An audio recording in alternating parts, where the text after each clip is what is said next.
the Ambani Cultural Center has been built, and you allowed it to happen, and it's huge. And BKC has happened; it's huge.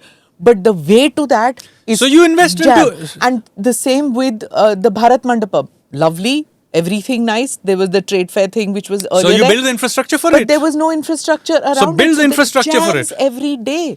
One part of it is, of course, bad signage, which is another debate to be had. But you need to invest for these things and manage it. And make the infrastructure.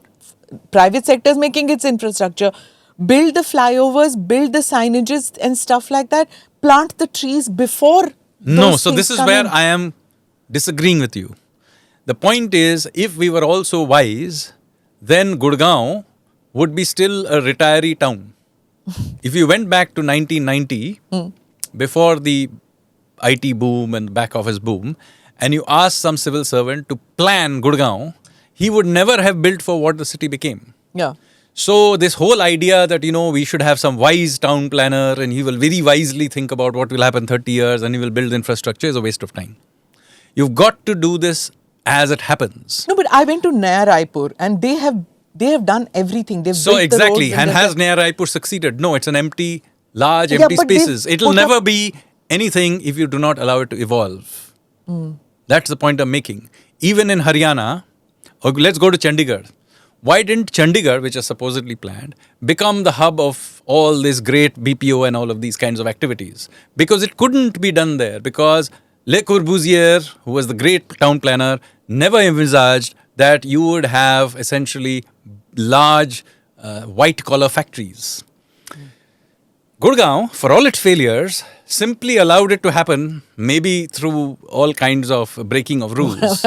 But if we had gone with the so-called building codes, we would never have, that sector would not have emerged. So rather than complain about changing times, adapt to it. How do you build for it. Okay. Continuously invest into it. And that requires many of the things that you now need to invest into Gurgaon do not need you to have some great planning.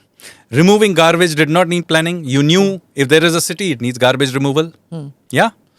It does not need great imagination to think that, the green spaces being taken over by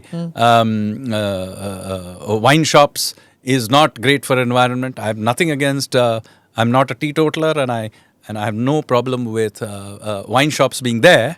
But does every green space have to be taken over by one? Yeah. And you don't need every 2 miles, you don't need a wine shop. Yeah. So you need to manage the city. So do not let off today's city managers on grounds that there was no planning. All cities evolve, all living cities evolve forward by continuous upgradation and management of transition. Namaste, Jai Hind. You're watching ANI podcast with Smita Prakash. अगर हम उसको मस्जिद कहेंगे तो फिर विवाद होगा. The issue is टूटा है क्या भारत? 400 पार का मतलब ये है कि संविधान खतरे में है. क्या हम लोग ये निर्देश देते हैं कि फला को गिरफ्तार करके जेल डाल दें? वही तो कह रहे हैं सब. ये बेबुनियाद निराधार आरोप. सच्चा सुनना चाहो देखो स्मिता प्रकाश ANI. It does not lie.